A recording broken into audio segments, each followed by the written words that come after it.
Wait, where's Ben? Sorry guys, I needed a drink. Oh wait, let's not get demonetized.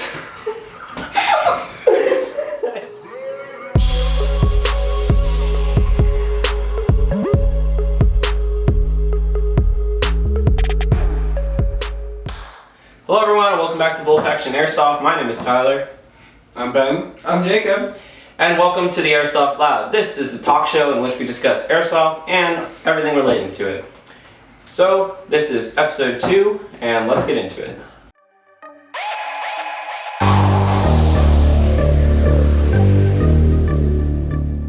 Hello everyone, and welcome to the next segment. This segment is called Story Time, in which we tell stories about our fun experiences we've had playing airsoft.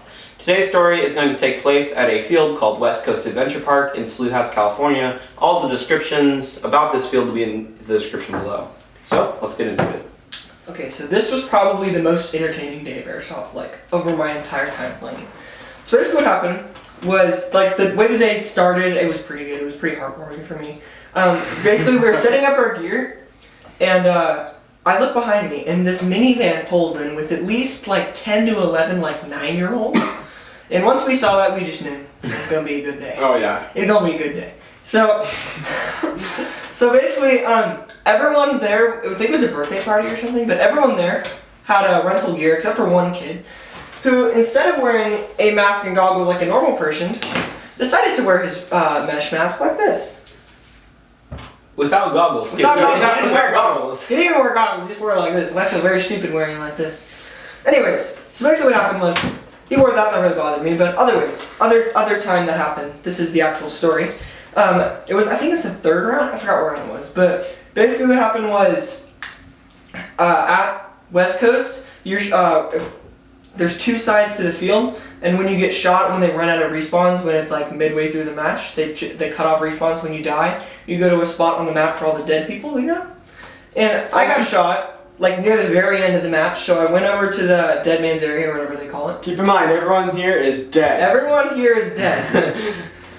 I'm sitting there, and I look to my left. There's at least 5 or 6 of the 9-year-olds basically emptying their clips on a tree to test to make sure their gun was working. After the match. After the match has ended. They blew the whistle and the match ended, and they're still emptying their clips on the tree. And then this kid that had his mask on and everything, the kid that brought his own gear, but it was still his birthday, I think, I don't remember. But he was walking by, he walks by this tree, and he decides to test his grenade to make sure it was working on the tree. And this was a Thunder Bee. This was, very hard to refill. It's not like one of these where you just put some green gas in and pull a little burst this on it. Oh, no, you had to take it off, put it back on, and we are nowhere close to respawn at this point. Oh, and yeah. need I remind you, so basically what happens with matches is they go to a map, they play the game, and then they switch sides. So we still had an entire match to go before we were allowed to go back and restock on our gear. I don't know. And when he threw it, everyone jumped so high, because we all had no idea anyone would be dumb enough to do that. Alright, yeah. That was a good day, though. That was so entertaining. That was so fun. Oh my goodness. I shot him. And kids are what are going to continue airsoft though, so they got to learn somehow. And I guess that's okay. But yeah, definitely a fun day, and yes. We'll head to the next segment.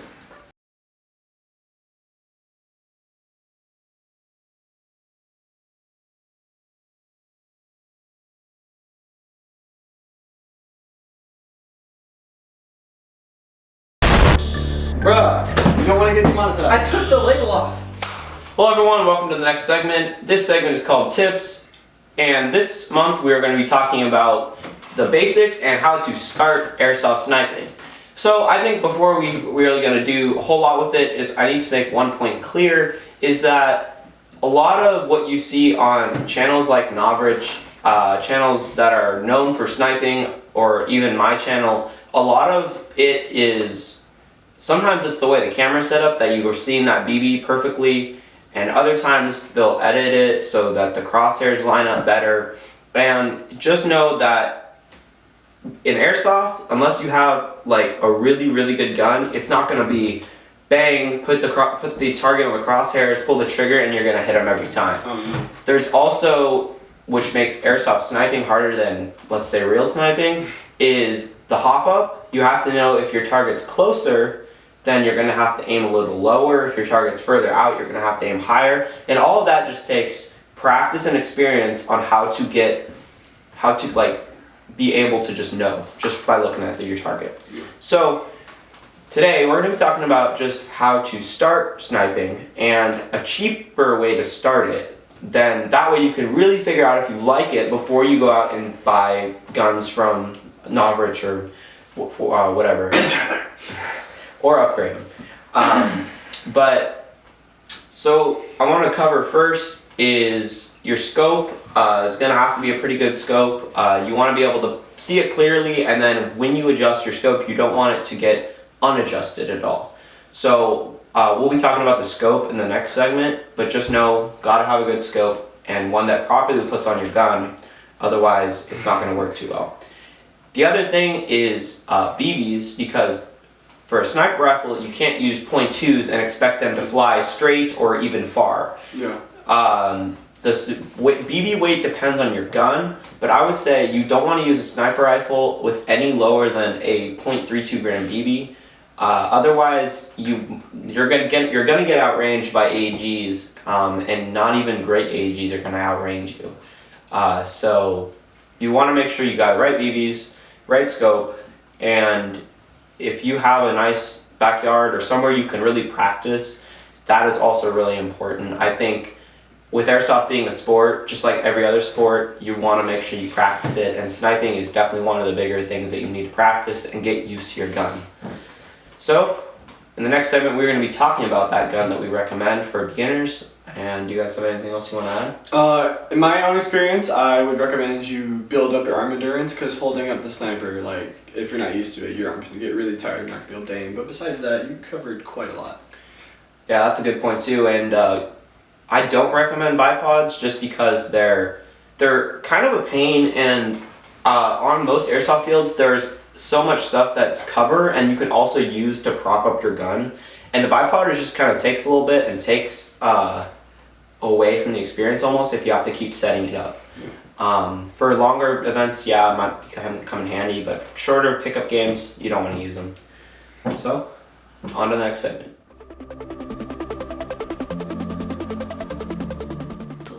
Hello everyone, welcome to the next segment. This segment is a review section in which we're going to be reviewing our favorite beginner sniper rifle for the average airsofter. So, the one we're reviewing today, in my opinion, is pretty on target. It's the ASG M40A3 Sportline. Alright, this gun, why we think it's the most reasonable for the beginning airsoft sniping is because this gun is both inexpensive and durable. This black color goes for $80, and it comes with everything you need except for the scope. The green model, it's an oud green color, is $90, and that's same gun, just different color. So, in the box, we're going to be talking about all the things you get in here. When you open it up, this gun comes in two pieces. First thing you're going to see are the instructions. The instructions tell you all the features of the gun and a little bit about maintenance and accessories. Next thing you see is a nice big warning label. Just push that to the side. Then you got barrel cleaning rod. This is very important, and I'm sure we'll be covering maintenance in a future video at some point, but this is very important for maintaining your gun. I need one. And essentially making it, unjamming it if it ever gets it jammed. Then you got a nice bag of BBs, those. Never use those. No, never use those. That's not even enough for a full game.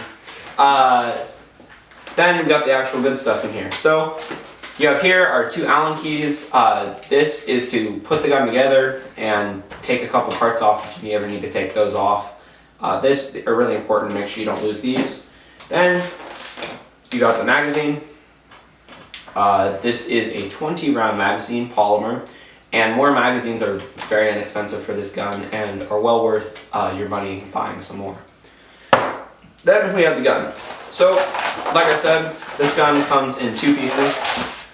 It's styrofoam, kind of hard to get out. So, Your price.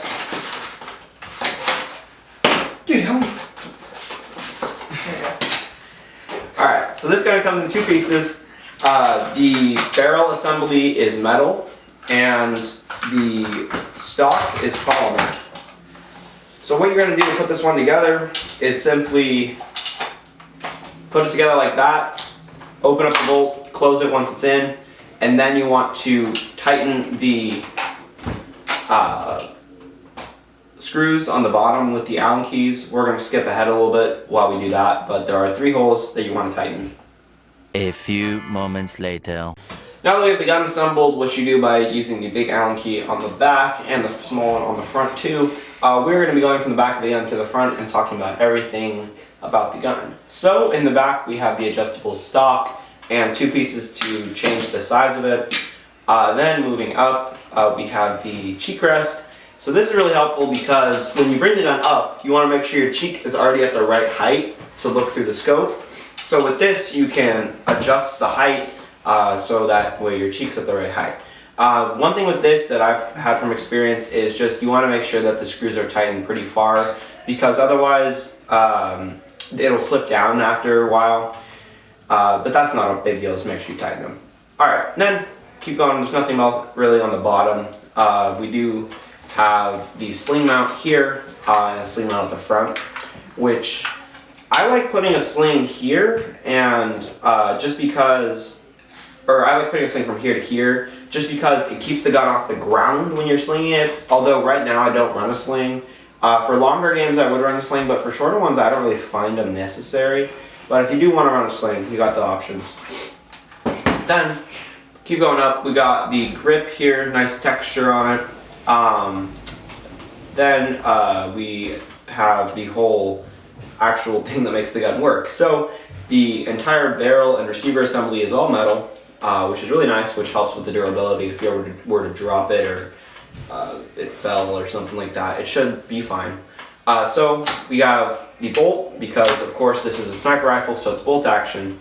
This shouldn't be too hard to explain. You pull the bolt back, close it, put it down, and your gun's loaded and ready to go. You got a nice safety right here. Most fields require your gun to be on safe while you're in the staging area, so you have that option. Then trigger down here, nothing too special. Safe and fire, it's nothing fancy. We will be talking about a fancier trigger in next month's video, but for now, basic trigger. One thing that's different from snipers to AEGs is that they have a lot less rail space, and the reason for that is because for sniper rifles you don't want to be weighted down, because 1, sniper rifles are a lot heavier than AEGs, and 2, you don't really need to be. So for snipers, all you're going to need is a scope, and if you want, a bipod. So you have a nice rail here for a scope, and then a rail down here for a bipod.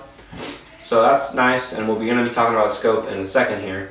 Then keep moving up. We have more texturing for your hand here, which is nice because when you're not lazy and you actually get your hand all the way up here, it stays in place. And a lot of people when they snipe too, at least in airsoft, like to put their hand here. I don't see a problem with that, especially for younger people. It's easier to put your hand here after you get tired of holding it way up here. But this gun is pretty light, so for older, stronger people, it's gonna be pretty easy to hold this thing up for a while. This is, I would say, half the weight of an SSG-24, so it's a really light gun. And that's just partially because this is only polymer, it's not crazy plastic or anything. That's good, both a good thing and a bad thing. Alright, I'm gonna flip this thing around real quick because on this side we have the hop-up. So we're gonna be talking about hop-ups at next month's video on the advanced sniping, but for now, this is your hop-up, and nice. On the outside, you don't have to worry about an Allen key or anything to adjust it. Right there where it needs to be. It is a little weak. If you bump it, there is a chance it could move. But I've used this gun for a while and I haven't ran into that problem yet, but I'd say it could happen. Going all the way to the front, nothing too special. We have your federally mandated orange tip. If you want, you can go ahead and put that thing in a pot of boiling water, use a pair of pliers, and you should be able to get that off pretty easily. Then on the bottom, there's nothing too exciting on here. Just your mag well and mag release. So to use the magazine, you simply put it in, you'll hear a click, and then that, pop it back out. So that's really nice. And yeah, so this gun shoots about 400 FPS with .20s. For me, I would recommend .36s or .32s for this gun because I used .4s and they shot just a tiny, the hop up wasn't quite strong enough to hop them all the way up. So I would say .32s is probably what you want to shoot for, but if for whatever reason it's really windy when you're playing, you could probably go up to .36s and it should work. Now, if there's anything you guys want to add about the gun? Scopes. Yeah, so we'll talk about scopes here. For scopes, there are so many scopes you can buy. There's different sizes, magnifications, things like that. So this is the scope we recommend.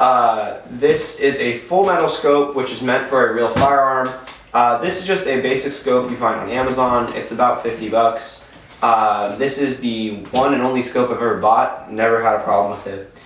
So let's talk about the specs of it. So on the back, it has flip-up covers for the glass. Both sides have one. I just don't have the front one on right now. But both sides come with one. Then this dial turns on a light in here that illuminate the crosshairs. It has 5 settings of both red and green, which I've never used the color. And I don't think you have either. No, I've turned it on to see what it does, and then I immediately turned it off because it was annoying and it messed with like my crosshair sight. I don't even recommend you touch that, guys. Yeah, you can just leave that off. Then here is actually the magnification, which is the part that's really important. So this is a 6 to 24 times magnification. For airsoft, you should never go any higher than 10. I have never moved it from 6, and it's been fine. What's really helpful if you do want to zoom it in is if you're shooting long distance and you want to see, like, let's say an armband color, or to want to make sure that that person you're shooting at isn't on your team, or if you're just have a radio and you're relaying information to your team, it's good to zoom it in. Then keeping going on, we got some mounts to actually mount them to your gun. These are just basic. You got your little screw, put them on the rail. Works great. Then this part is also really important. So these are just protective caps on the scope. And these actually adjust your crosshairs so that we can get your gun zeroed in. We're going to be talking about how to actually do that in next month's video, which is going to be advanced sniping. But for now, just don't worry about these. These are just nice clicks. They tell you which way to go for up and left, and they have some numbers on them too. Keeping going to the front, this stuff does not come with the scope. This is just what I run on it, and I just can take it off. That's cool, so. Yeah. Another mount, obviously you're going to need two. Then on the very front, you have this, which is a focus. So right now, I have mine set at about 65 yards.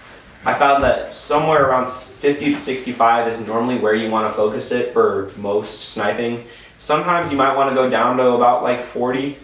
But I found keeping it around 50 is normally good enough for me. You can go all the way up to like 300 yards. You're never going to need that for airsoft. This is meant for a real gun, and on these settings, you could do that possibly with a real gun, but this is airsoft. You're never going to get that distance. Yeah, so I'd say keep it around 50, 60. Works great. Then moving up, there's actually a cap that comes with this that you can put on here to just protect the threads in here. And kind of things you can put on the threads. This comes with a extra extension to the scope. That way the sun doesn't come in here and mess with it and have glare and everything. So that just makes it a little bit longer and helps with using it. The other thing doesn't come with, but you can buy is a kill flash. That way the sun doesn't reflect off your scope and give your enemy a little glint, and then they know exactly where you are, which is never a fun thing. So I run a kill flash on this scope every time, and it works great. So do we have anything else we want to talk about? Scopes, sniping? That's about it. You covered everything. I don't even have a sniper rifle.